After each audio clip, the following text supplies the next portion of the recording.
sorry mama, but I had to do it. Equality is still missing like an absent student. The black movement, tired of getting knees to our necks. Fed up with the walls and tired of putting our backs to it.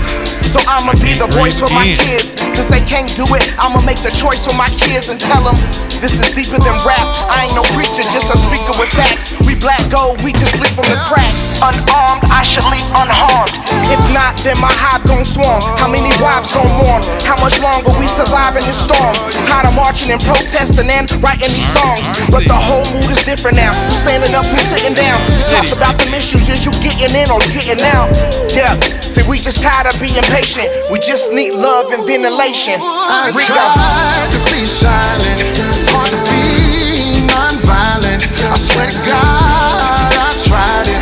I tried to speak and I fight it, cause I can't breathe. No, I can't breathe. I said I can't breathe. No, I can't breathe. I can't breathe. There we go. Man, that's a timely song right here in our city. I gotta lose my mask. I'm not saying COVID is not a real thing, but we're protected. And speaking of protection, I want to just take a moment to say what's happening and welcome Jeremiah Elliot. Welcome to the Free Think Zone, bro. Thank you. I want to start by saying thank you for having me on the show. I see what you're doing in the community, and I just wanted to let you know I'm humbled and I appreciate you having me on the show. Man, it's a great pleasure. And man, first of all, before we even get real deep into anything, I want to check in with you. You know, how you doing? Every day's, a new challenge, but I'm facing it each day. I'm when Black lives are under attack, I'm stand up and fight back. That's what we do. So I'm not going to sit down and take a back seat to this. I'm on the front lines of it, and I'm not going to let that change. Well, when we start talking about Black Lives Matter and the whole movement that's taking place, the nation is going through a social upheaval, and we can't minimize it. There's something in the air. There's something in the culture. There's something going on right now. How intense is this moment? And then is it like anything that you have seen or experienced in the past as it relates to folks rising up from all backgrounds, races, zip codes, income levels, dealing with, Black lives and social justice? I think that this moment in time is a historic moment that we're facing. I think the presidential election coming up, the coronavirus, the pandemic going on, just the injustice we've seen with police forces all around this country, that we haven't seen anything like this, quite like this before. I think we're on the precipice of monumental change. We're definitely in monumental change. I better hit you all with the trigger alert. This is a show that triggers people because you've entered a free think zone. If you're not willing to be exposed to other points of view, tune out now and don't read the comments. You have been warned. Jeremiah Elliot is in the free think zone, and if you've been following the news in what we call the Mile High Income City and these levels of protests, there's just been so much that has been going on, and you found yourself in the middle of what took place maybe a couple weeks ago, I believe, on a Saturday, these what they call counter protests, and a gentleman by the name of Keltner lost his life. And the two of you, as I understand, were in a confrontation prior to whatever took place. Yeah.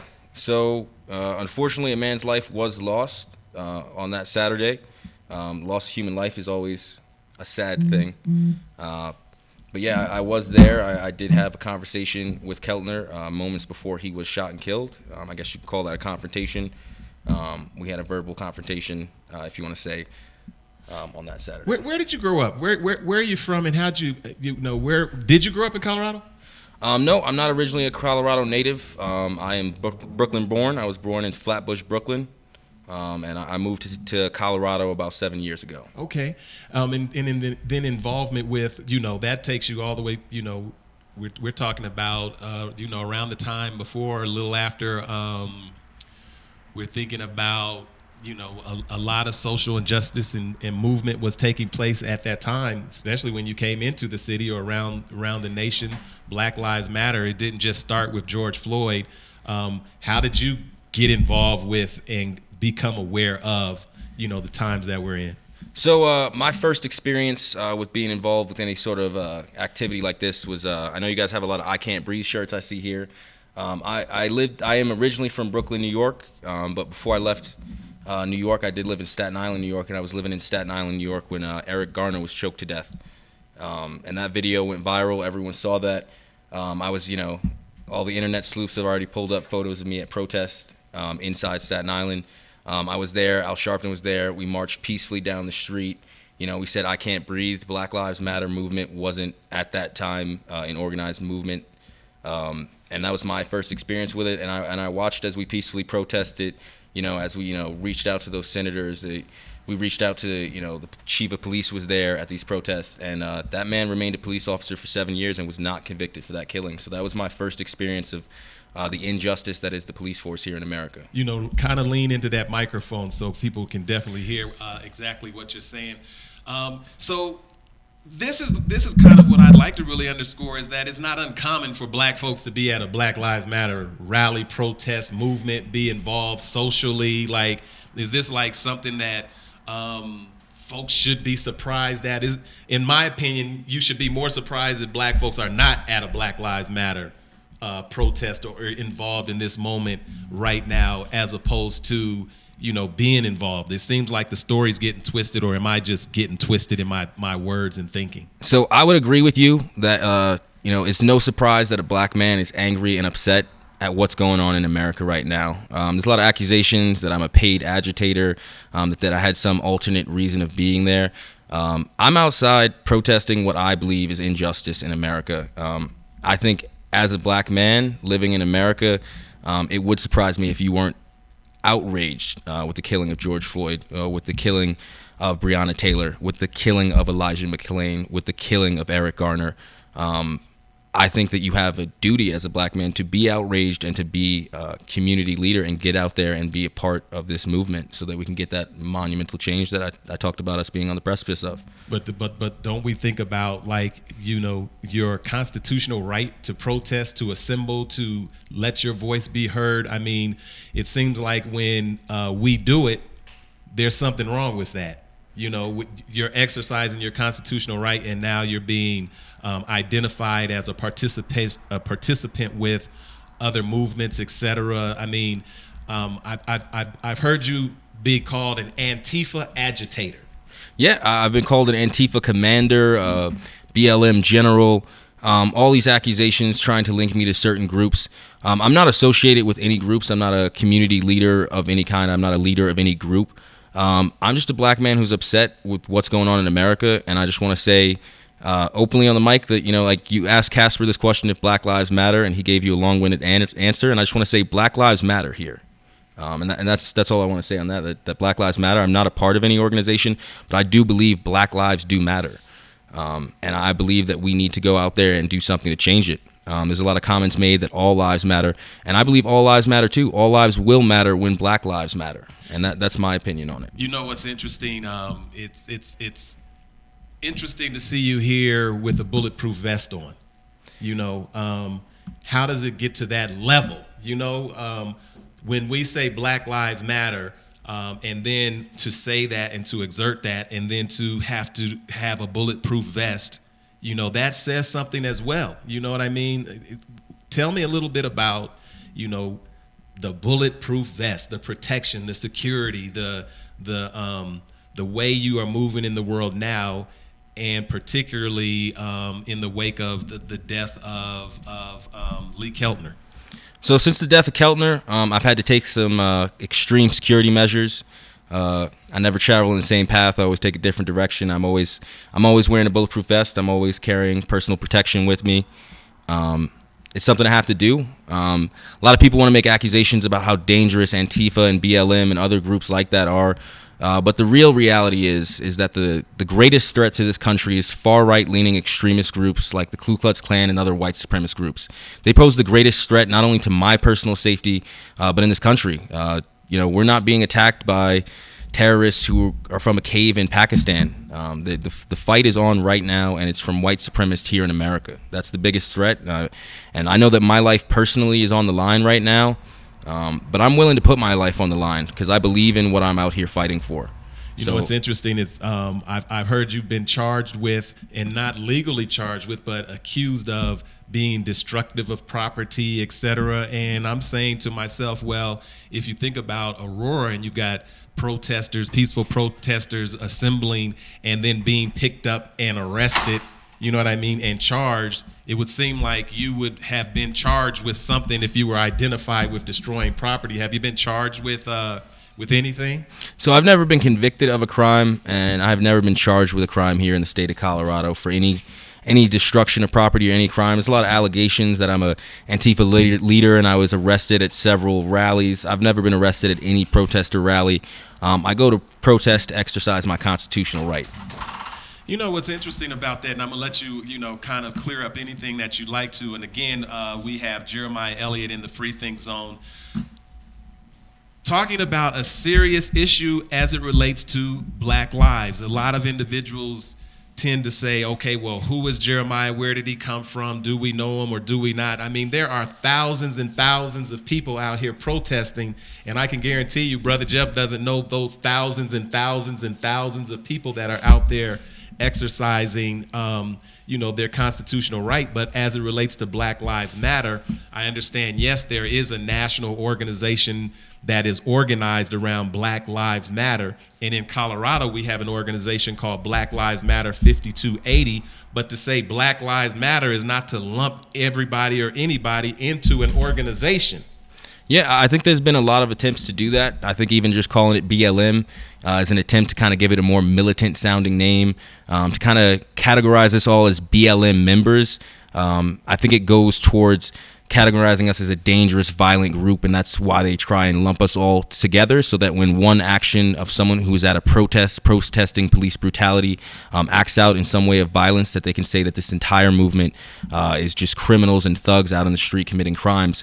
I think that same narrative isn't really used on these right-wing supremacist, right-wing groups. We don't use that same thinking. Like, Keltner chose to assault me. He made threats against me. He drew a weapon. An individual with him drew a knife and a baton. You can see that in the video. I'm one man by myself. I'm surrounded by Proud Boys and, the UADF or whatever that's called surrounding me. I'm a single man alone by himself, not with any group or organization. I didn't have any weapons on me, and they chose to have a confrontation. You see them as they surround me. You see me take several steps back. They wanted a violent confrontation, and unfortunately for Keltner, he got what he was looking for. Well, when you think about that violent confrontation, it's also been asserted by some that you, in conjunction with 9 News and the Denver Post, staged, or provoked or worked in concert together to make something happen to perhaps reach the news cycle. Any validity to any of those kind of comments or sentiments? So those claims are just outright absurd, and I'm just going to go on the record now and say that I didn't know Matt. I didn't know the Denver news company that was there. So all those accusations are just that. They're just accusations, and they're absurd. If, conspiracy theorists and right-wingers want to try and label this as an attack by the left and an attack by the media, they're welcome to, but the facts are clear. There's other videos of the shooting victim telling press not to take photos of him. It was very clear what his intentions that day were. And I think it all, shows on tape, and if you want to say I'm an agitator or I'm using my words. I didn't have any weapons. I didn't come with bear mace. I didn't come with a baton. I didn't come with a knife. I wasn't armed with a handgun. So that's, it's very clear what that man's intention was. And I totally believe in carrying self-protection. But once you get into a confrontation, if you are carrying a firearm or other self-defense weapons, you have a duty to disengage. So if you're going to engage in a confrontation, you can't then use those weapons and claim self-defense. So, wow. Have you been charged with anything? I mean, for example, in this recent situation, where do you find yourself connected to it? Are there potential charges or the incident? It's my belief that the incident that killed Keltner has nothing to do with me.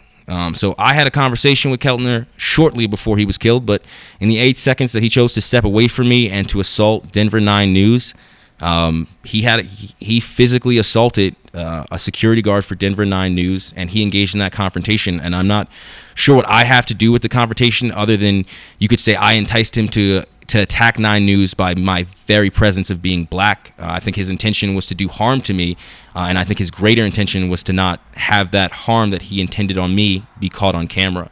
And I think that's why he chose to assault a news agency and subsequently die from that. So. Well, when you think about the one who was the shooter, Matthew Doloff, no relationship with him. I had not met Matthew Doloff before the shooting occurred, no. And so when you think about what took place between Lee Keltner and Matthew Doloff, that's Lee and Matthew. That's not Lee, Matthew, so I didn't Jeremiah. I didn't bring a gun to that event, and I didn't shoot Keltner. So I don't believe that I'm responsible for his death. If anyone is responsible for Keltner's death, it would be Keltner. And if anyone else wants to claim responsibility, I think the man who organized that rally, who encouraged the people to show up with weapons and firearms, and the wording of his manifesto, I don't know if anyone has read that, but the things in there, it seems like he encourages his members to be violent with what he considers to be Antifa or BLM, or, the way he categorizes un-Americans. In terms of, and by the way, in the Free Think Zone, everyone, we are with Jeremiah Elliot, giving an opportunity to hear from an individual who was there, not someone that is talking about what took place, but was actually right there in this particular, they were like, I don't know, counter or dueling protests, and Black Lives Matter or BLM or any of those organizations, they weren't the organizers of either of those counter protests, or am I right or wrong? So I believe that the counter protest was organized by the Denver Communist group. I believe they organized a soup rally. There's been a lot of accusations out there that it was just Antifa throwing soup cans at these white supremacists or Proud Boys or whatever name you want to give them. But it was a mostly peaceful rally. The police did a decent job at separating the two groups.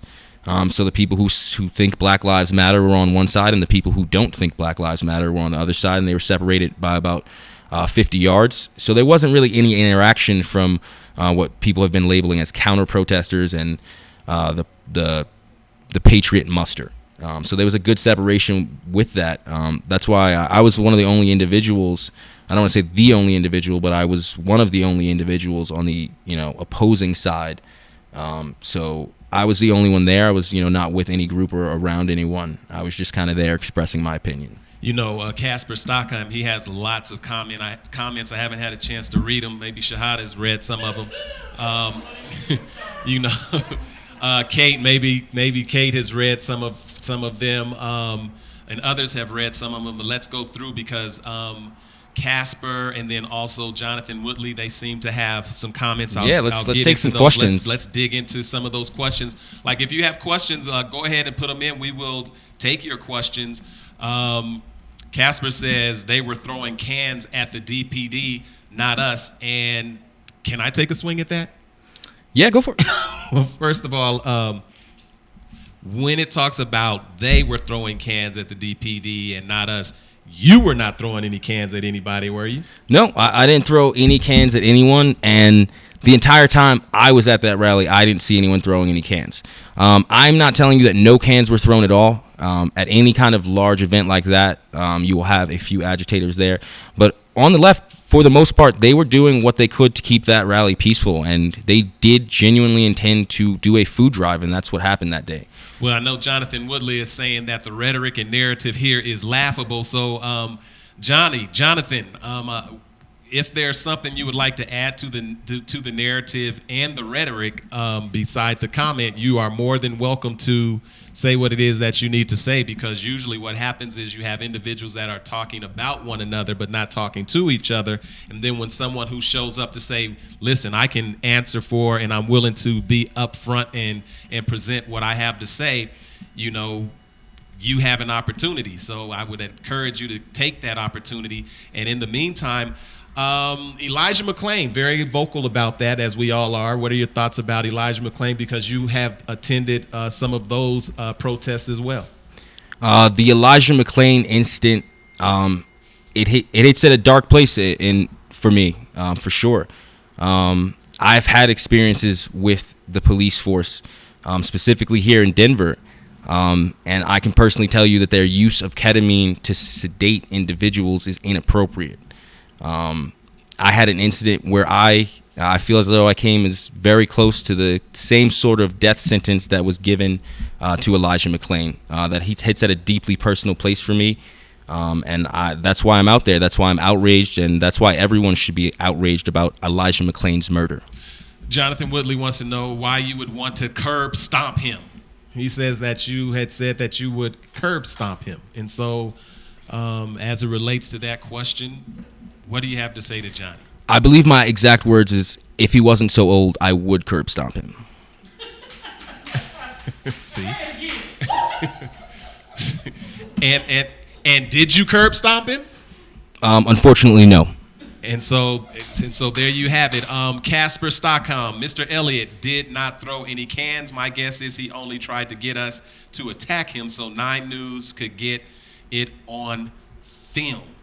I think you addressed that, but I'll let you. So it's funny you say I got you guys to attack me. You chose to attack me. Simple as that.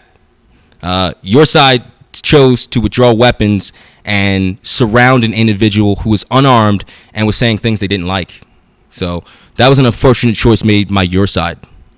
Unfortunate choice made by your side. Casper, we had an opportunity to talk to you, and he was also a participant inside of the, I guess it's called a Patriot Muster. What is a Patriot Muster? From my understanding, it's just a collection of white supremacists and a few minorities to give them street cred. Man.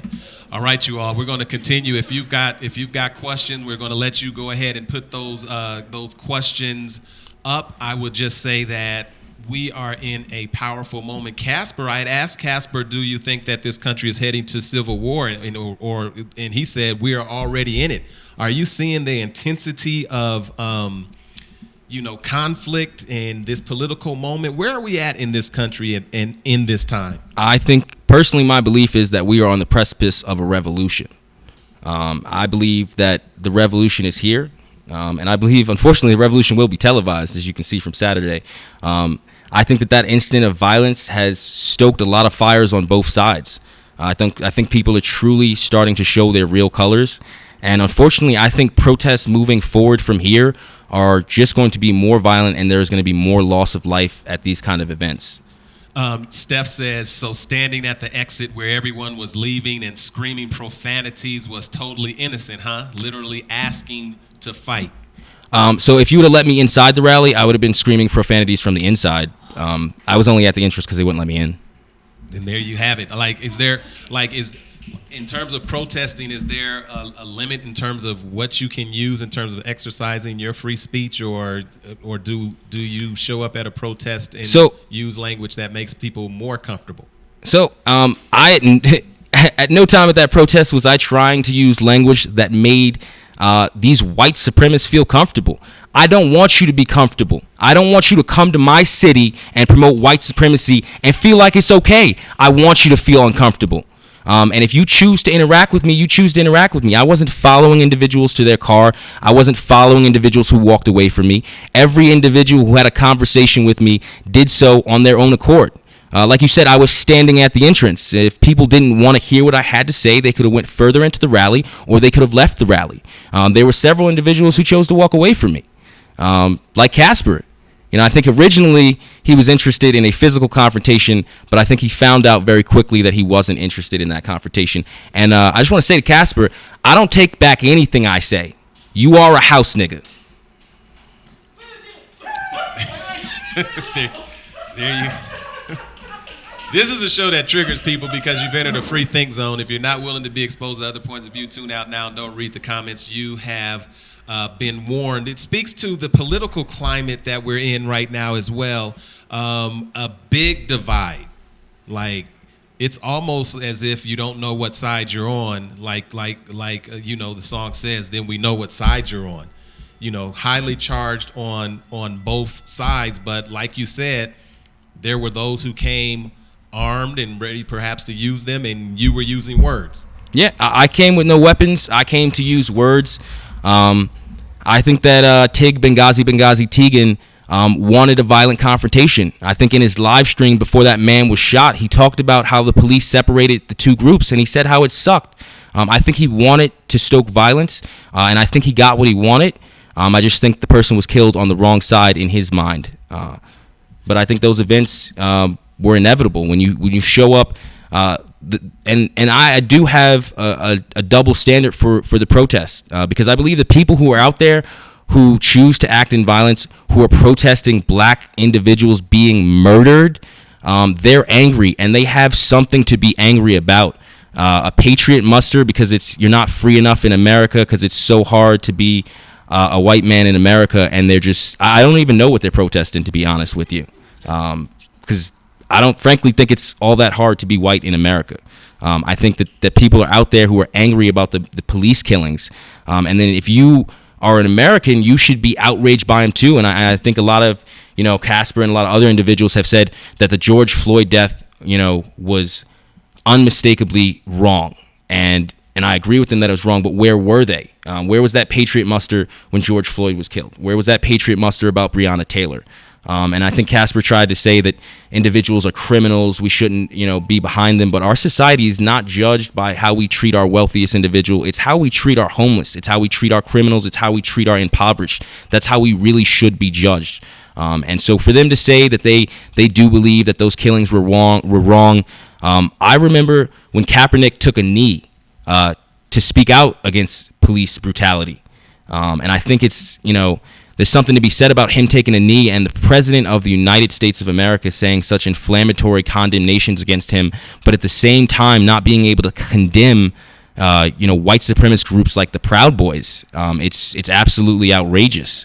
And I think the symbolism of, Kaepernick taking a knee months and months before, an officer took a knee on a man's life, I think, is really something that we're going to look back in history. And I think all of these moments will really be reviewed in history. And I don't think that there's only two sides to this. Either Black Lives Matter or they don't. And I think that's the real stance that I have on this. And either you're with me or you're against me. There you go. Black Lives Matter or they don't. When you start talking about obscenities and words that are offensive to me are also symbols like, for example, at the murder of Elijah McClain, when city council members show up in Blue Lives Matter T-shirts, that's just as loud and obscene and offensive as anything that I could imagine taking place, where you are, saying that I'm going to stand with those who have murdered an individual who should be alive. I don't understand if people make the connection. Like, yes, words and statements are heightening, this situation. Is there a way that police can be, and I don't believe police can be reformed. I believe that it has to be something much deeper, like rooting out that system and creating something new. Is there a way forward, or is more violence inevitable? So I want to start by addressing what you said about blue lives. There is no such thing as a blue life. When Keltner died, his blood was red. It wasn't blue. And I can guarantee you when officers die, their blood is red as well. There is no blue life. So officers choose to put on a uniform, and when they go home, they get to take it off. When I go home, I don't take off my blackness. Walking in the streets of Denver, walking the streets of America is a dangerous proposition as a black man. That's the reality of what we live in. I have felt fear in my heart from encounters with the police force.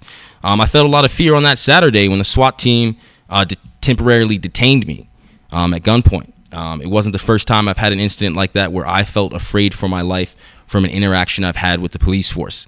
So they choose to interact in the police force. They choose to, some say it's just bad apples. It's just individuals in the police force who have committed misconduct. But those individuals are supported by the police union, and they're supported by their brothers in the police force.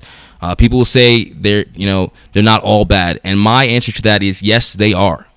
Because you are either a bad cop or you're a cop who's witnessed another cop who is doing misconduct and you've done nothing about it. The system isn't set up for you to turn in your partner for the crimes they commit. The system is set up so that officers can do misconduct and never be held accountable. I think we need true systemic change. I think we need to dismantle certain police departments and precincts. I want to say personally the 120 precinct to start in Staten Island, New York. I think that's the first one that needs to go. But I think there's a lot of police departments around the country that need to be 100% disbanded, and every individual on that police force needs to be terminated. And then we need to create better standards for what it means to be a police officer. We need more de-escalation training. We need more life-saving training and less time at the shooting range. Man, the name John Tegan keeps coming up. John Tegan, and then also Michael Windecker. Individuals, do you know any of those individuals, associations with those individuals? And it looks like Kalisha Carter is asking, who is John Tegan? Is he the same guy Casper was talking about? So I think that's Tig Benghazi Tegan. I think he just whines on about Benghazi, and he complains about how hard it is to be a white man in America. Yeah, so I think he just wants to wave his American flag around and yell at BLM and Antifa or whatever group that he doesn't fancy that day. I think really his organization isn't set up to have any sort of change, isn't set up to protest. I think it's genuinely just an attempt to collect funds from his members. I think he's just trying to raise money for himself. I don't even know if he holds those white supremacist views. I just think that he wants to capitalize on these white supremacist Proud Boys and take their money. Who is Michael Windecker? Like, I think I saw a I have video no of him idea. talking about that, he was the communist. He's doing some training for Antifa. But with that being said, you're not a member of a formal Antifa group or any of that. So I'm not a member of a formal nor informal group. I'm not a member of any group, and I don't know who you're talking about. I'm not familiar with the Communist Party or the Denver's local Antifa or BLM.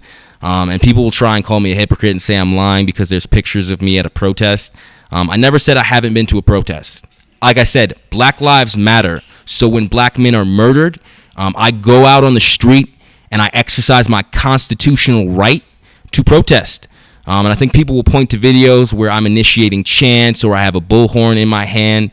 Unfortunately, I naturally take a leadership role. It doesn't make me a leader of any group, but leading a chant doesn't make you a leader of BLM or Antifa. Well, we see that all day, every day. Tay Anderson. I mean, I'm everybody. Like when you go and you're participating and it's you're exercising your right. It's almost like folks forgot what a protest looks like, particularly in the wake of someone losing their life.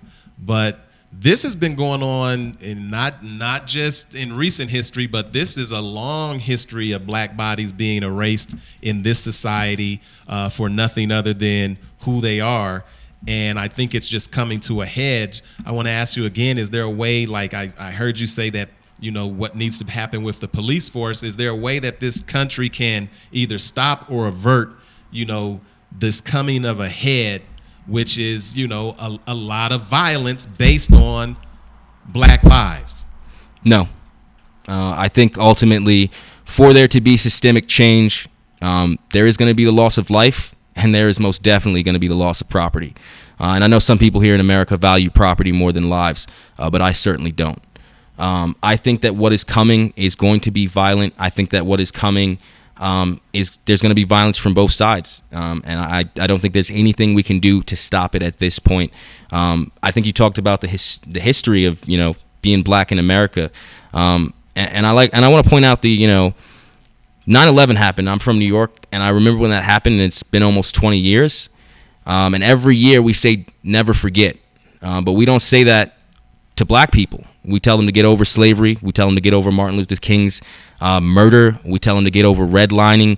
We tell them to get over systemic racism that still has effects today.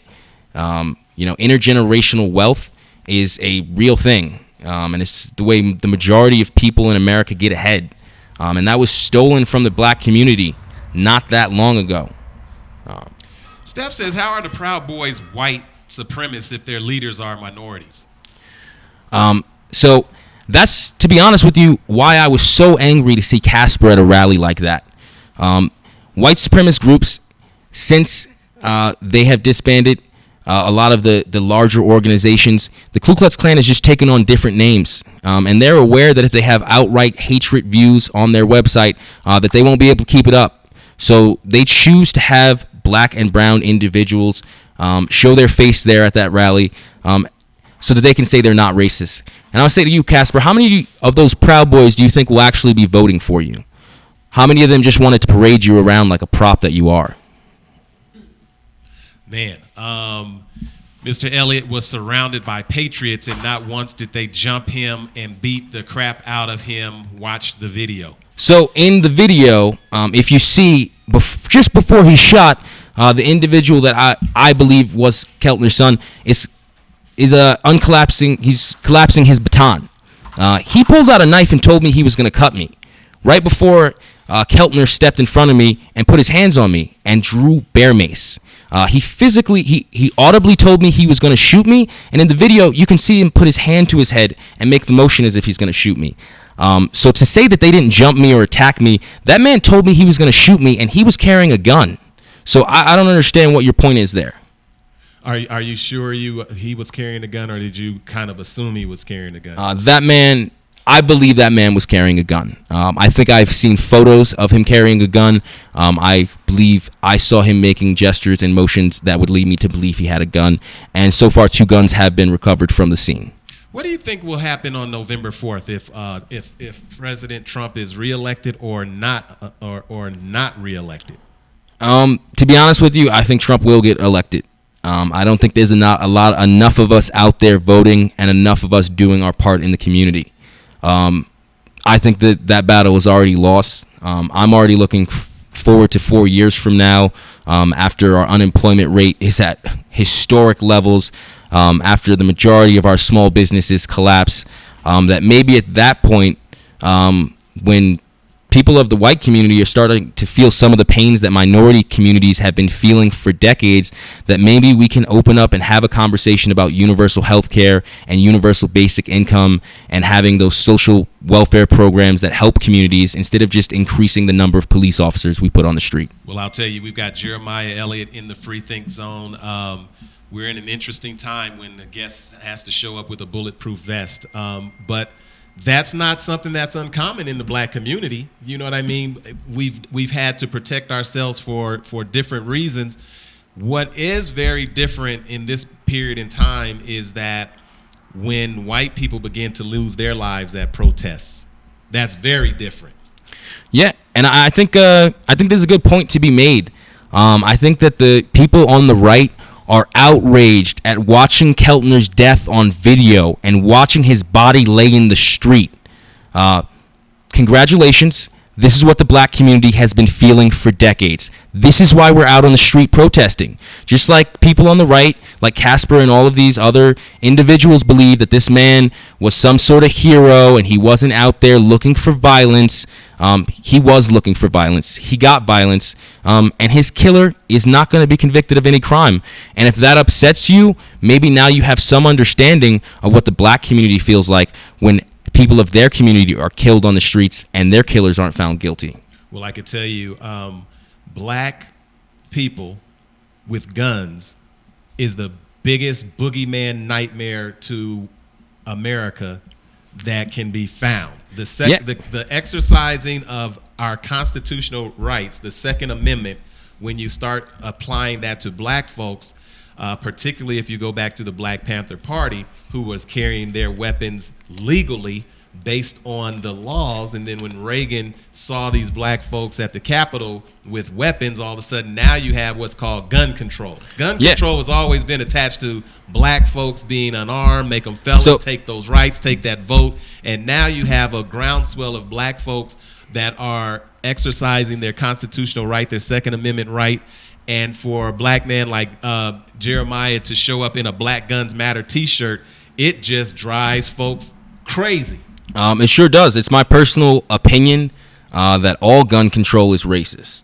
I think for all the people on the left and all the liberals who want more gun control, if every black man in America goes out and gets a CCW, they'll change the gun laws tomorrow. Man, and there's precedent for that. Yeah, like there's nothing that there is nothing that says we are ready for the black community to stand up and protect their life and their property, and those who have been historically getting away with erasing our bodies indiscriminately. This country, I don't know if it's ready to make that pivot. Whether this country is ready to make that pivot or not, I think it's here. I think it's time that every legal black man in America who is not a convicted felon go out and arm themselves. I believe it's time. I believe the revolution is here. You know, there's so many other comments. I don't know if you see any in there. Protest mama, if there's any in there that you want to see or you want to pull in. But again, it's Jeremiah Elliot.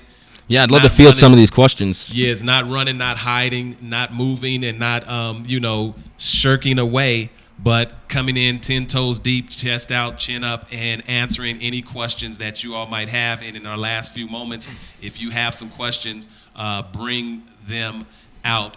Again, we are in a pivotal moment with this presidential debate happening tonight. Are you following any of these discussions? Is there anything you want to hear? Is there anything that you feel would make a difference in terms of policy that would capture your attention?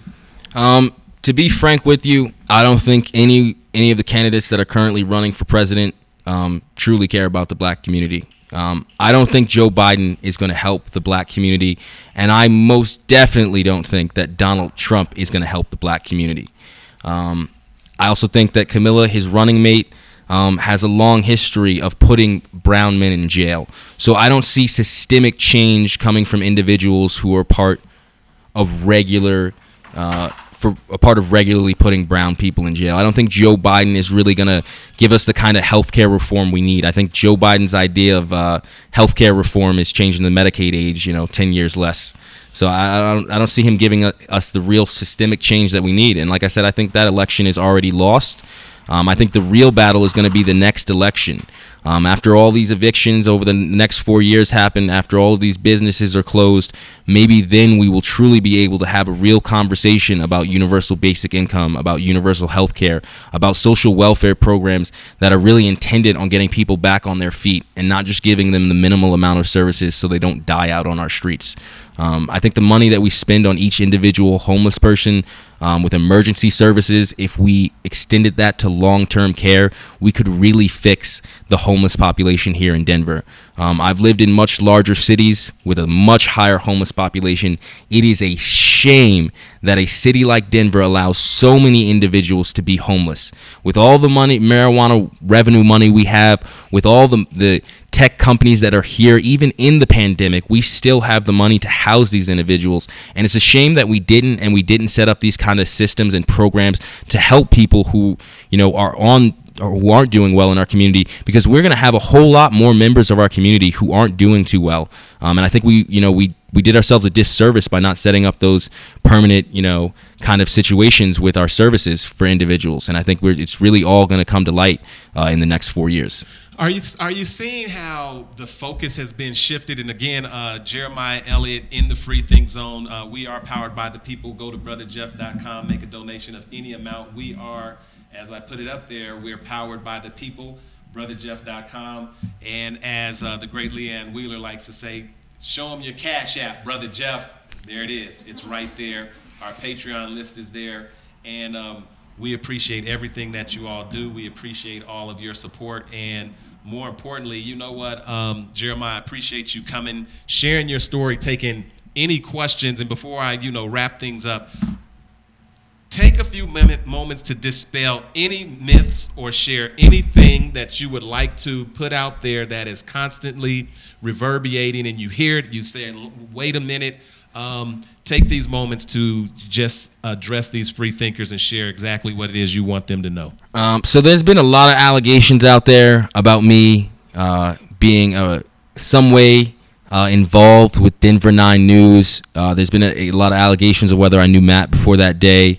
There's been a lot of questions that were raised. To them, I don't have any answers to them. You guys, if you want to believe that there is some larger conspiracy that the media is setting up, false flags events and killing these wonderful patriots out in the streets, I mean, you go down that path. That's totally on you. I think anyone who lives in reality knows that the media was seeing near me because I was a very angry black man, and I think they were very conscious that something terrible was going to happen to me, and they intended on getting it on video. Unfortunately for Keltner, the violence that was expected for me found its way to him instead.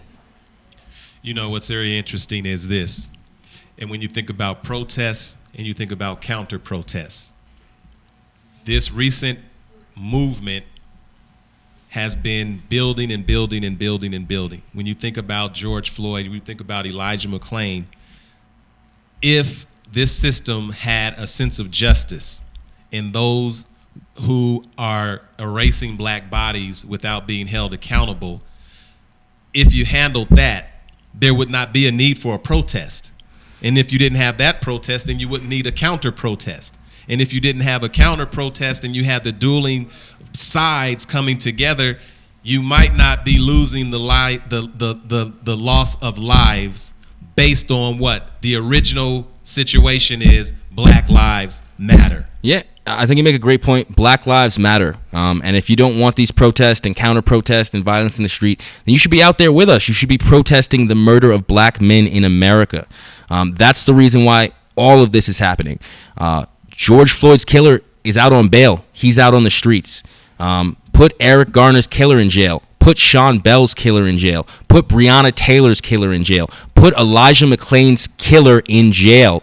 If you don't want a storefront to be broken or some fence to be pulled down or some damage to your city or even greater, the death of individuals out on these streets, then you need to put these criminals in jail.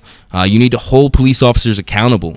We need a system in place that keeps record of police misconduct. So when officers are terminated, they don't just move to another department somewhere. We need to make sure that we are holding these police accountable when they do misconduct, and we need to do greater screening and training with these officers. Wow. I think that's the real solution to this problem. And I think I want to address one thing that I'm sure will be said in the comments, and that a lot of people will say that Black Lives Matter or BLM or whatever you want to call it doesn't care about black lives because we aren't talking about gun violence in the black community. Brother Jeff can attest to you that he has been talking about gun violence in the black community for decades. Absolutely. The black community is upset by the violence that goes on our community. But one of the ways that violence is enabled is the fear of police officers. Who do you call when there's violence in the neighborhood? You call the police. I never dial 911. The police aren't there to help you if you're a black man. If we want less violence in the black community, it starts with community policing. It starts with changing the systemically racist police force that is here in America. If you want that change in those communities, we need to offer social services. Black Lives Matter and other organizations like that have been shouting for the kind of resources we need to dispel all of the violence that goes on in our communities. So Black Lives Matter cares about all black lives that are killed, not just the ones that are publicized police killings. We care about all of them. The entire movement, myself included, and everyone who believes that Black Lives Matter truly do care about all black lives that are lost. Well, I could tell you, Jeremiah, it's great seeing you. Really thinking about your health and your well-being. And of course, you have a right to exercise your rights to protest and to be visible and to be vocal, and to take that away is chipping away at the Constitution that individuals are saying that they are standing behind. Kalisha says you have a GoFundMe page. Is that true? You got a GoFundMe page, and if so, how can people find that? So you can just Google my name. I started a Jeremiah Elliot Safety Fund. I'm working on getting more vests, helping out my security team. Definitely gonna get a big dog. So I'm working on that. Anyone who's interested in donating, I'm going to post what I use all the funds for. I appreciate your support if you choose to donate to it.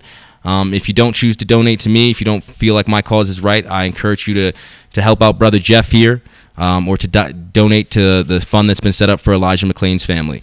And then Robert Burns and Andrea Chavez and the crew, they want to know, did you vote? Do you vote, and did you vote? No comment. Well, you know what, Jeremiah, if you didn't vote, so I want to address that. I want to just say I'm gonna encourage you. I'm gonna encourage you, but I'm gonna let you answer that quick. So I have definitely missed some elections when it comes to voting. I do know that it is my civic duty and responsibility, especially as a black man, to make my voice heard by voting. I want to encourage everyone who's listening to go out and vote. And like I said, I do believe this election is already lost, but I do believe your vote counts. I've been in Colorado for about 7 years, and I've been politically involved. I've helped get a lot of different initiatives, different initiatives on the ballot. I was definitely a big part in getting physician-assisted suicide on there, increasing minimum wage, and a few other ballot measures. I think it's really important, and I think the power you have on a local level when you vote and when it comes to ballot initiatives is really real and really powerful. So I encourage everyone to go out and vote. And I definitely will try and do my part a little bit more to go vote. My life's been a little hectic, and I've kind of messed a couple of elections. No, don't worry about the past elections. We're going to worry about this one right here. We're going to do this one right now, yeah. Because there are a lot of things on that ballot that have nothing to do with the presidency and the individuals. Like, for example, we can vote for a DA that would prosecute police officers. You know what I mean? And so, Arapahoe County, that whole Tri-County area, they're voting for district attorneys. Now, for all of you out there protesting, let me make the connection. If you're out there protesting against police officers that are not being charged by district attorneys, well, you can protest this next few days by going to the polls and just pick a DA. Yeah. Look at those research those DAs and say who's more in line with what's happening out there in these streets, and boom, put them in there. I think you make a great point. We're not just protesting the police officers killing black individuals. We're protesting the district attorneys who aren't prosecuting these murderers. I think you make a great point. And like I said, on a local level, I think your voice can really make a difference. And the importance of voting, especially for things like DA, are hugely important. So I encourage everybody to get out there this November and definitely go vote. Well, I could tell you also this.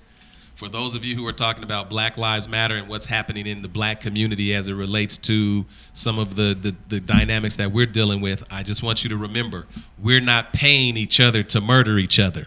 You have a system that is paid to uphold the law and to protect the community. And when they murder you with your own tax dollars, that's a hell of a lot different than what's happening individually or inside of a family, et cetera. So let's stop missing and mixing up issues and do the work exactly where we're at, exercise our rights. And as Jeremiah said, we're at a point of, we're at a tipping point. And maybe it's going to go forward, maybe it's going to go backwards, but I'm telling you, it's not going to be the same. Yeah, I think you make a great point there, that people want to point out the violence in the black community. When, if I were to, exact violence on another member of the black community, I would be promptly arrested, jailed, during the entirety of the trial, and then sentenced to a hefty jail sentence. We were out there protesting because black individuals are being murdered and their killers are free on the street. Elijah McClain's killer is free on the street. Sean Bell's killer is free on the street. Eric Garner's killer is free on the street. Elijah McClain's killer is free on the street. These individuals walk our street in our community. And as a black man, there is little we can do about it. So when you see the anger and the vitriol that comes from protesters, I hope you have some understanding of where that comes from. There you have it, you all. Vote. I can't vote for Amy Patton, but I could make a contribution. That's what I did. And a whole bunch of other things. You've got abortion on the ballot. You've got folks that are into your pockets on the issue. You've got the popular vote. You've got the electoral college. I'm a big fan of the bring back the indigenous gray wolves. You bring something indigenous back to these lands, and maybe they'll go to the dog parks and tell those dogs that they're really wolves. I'm just saying. But with that being said, Jeremiah, I appreciate you, bro, and you're welcome all the time and anytime. Your safety is paramount, and you were able to get your story out. You use this platform to do that, and that's exactly what it's set up to do. And I hope that we've done justice with your story. If there's anything we've missed, or if there's anything, we gave them all opportunities to ask, didn't we? Yeah, and I just want to thank you personally, Jeff, for bringing me on the show and letting me use your platform. I think you have a big voice when it comes to Denver and Colorado and the black community on a greater level. And I appreciate you inviting me on the show and talking to you. And I know we talked about a lot of issues today, but I just want to say that I have no regrets for what happened on Saturday. There you have it. Jeremiah Elliot, you've heard it. These are not sound bites. These are not edited words. These are everything that we open this platform up to do. So with that being said, go to brotherjeff.com, make a donation. Lindsay, she said, well, see, I only see the questions quickly. You know what I mean? So you didn't ask all of our questions. I can't ask all of them. I think there's like you got one question for me? One last question? 265 comments. Lindsay, before we get out of here, what is your question? Let's Lindsay Mentor. She's an activist. She's been head and shoulders with the Elijah McClain situation. We talked about the men that are losing lives. There are a lot of women that are losing their lives as well, as it relates to law enforcement. You mentioned Breonna Taylor. Kalisha, I'm going to just go right here and ask these questions. What is next for Jeremiah? Is he a kind person? What does he like to do for fun? And what is on your agenda trying to assess your true intentions for black people? So you could just check out my Tinder if you want to. If you want to answer to all those questions. I'm freshly single, so that's out there.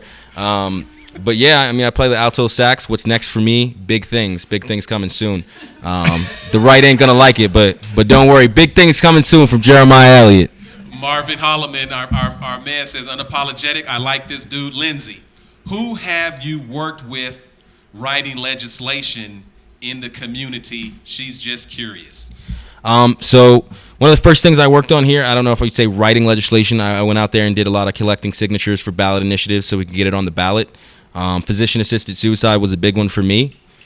So we were able to get that on the ballot, and we were able to actually get that law passed so that if you are terminally ill with less than 6 months to live, you can get a prescription from a doctor that would assist you in ending your life in a peaceful manner. So that was one of the big things I played a part in, but I've been involved with a lot of registering individuals to vote. I've been involved with a lot of different political movements when it comes to being out there protesting, being out there collecting signatures for different candidates. I've always thought that political responsibility, your civic duty is, you're really responsible for going out there voting, registering people to vote, and really being involved politically. Smokey Girl has seen that I can have a potentially hook up a date with you and Shay J. I'm working to get Shay J married, Jeremiah, so we'll talk about that in just a second. Tony Exum Jr., when you said sax, you got him. Tony I played alto for about decades. Sax. So. Now, here's the big deal. If I could get out of here with you a commitment to vote, like if I could get you registered to vote in this election, it's going to be a slam dunk. So I am already a registered voter. I don't know if you've been seeing all the crazies on Twitter. My boyfriend Joey's already posted my voter registration. So, I'm definitely already registered to vote. I'm going to do my best to vote this year. So yeah. By November, I'm going to send you a list to just look over. just look over. I'm going to be honest with you. I do have to do a little bit of research on our local elections. We got you. I have been dealing with a lot, and I have been not so much involved with a lot of things that I really wanted to be just recently. Check in with Protest Mama. She got you. Don't even worry. Yeah. Yeah, I want to give a special shout out. I know this is Jeff's show, and I really appreciate him bringing me on and giving this opportunity to use this platform. But I want to thank the Protest Mom for kind of breaking my story and being the first person to interview me. She was integral in kind of helping me reach out to Jeff here, Brother Jeff. That's right. And I just want to thank her for her support. And if you haven't heard of her, go check her out. Go check out her Twitter, her link, or not her LinkedIn. Check out my LinkedIn. Check out her Twitter and her Facebook and all that stuff. I think she's doing a lot here in the Denver protest scene. I hadn't heard of her before this incident, which just goes to show you that I really am not affiliated with any group or organization here in Denver. But yeah, I just want to give a special thanks to her and a special thanks to you, Jeff. Well, we appreciate it, Connie. All of us, we're going to work you in the next. How many? It's a countdown to the vote. I think we're about in 14. We're getting really close. There's a debate tonight.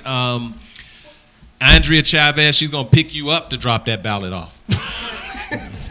For you, Brother Jeff, I'm going to empty my schedule, and I will definitely send you a picture of my ballot as I'm submitting it. There it is. All right, you all. Coming up, I got another conversation I'm going to have, and then we're working our way down, and I believe that, folks have a right to protest, and they're protesting because they want a better world. And I'm telling you, there are a lot of people from all backgrounds, races, income levels, geography, et cetera, that are coming together that see things now that they didn't see then. And so for those of you who want to get on this side of history, let's do that, because the protests are not going to lighten up. They're going to get more and more intense. And the way to deal with that is by bringing justice and making sure everybody has what this country has to offer. Shout out to you, Big Woo. I appreciate all your support and everybody that's gone to brotherjeff.com and made their donation.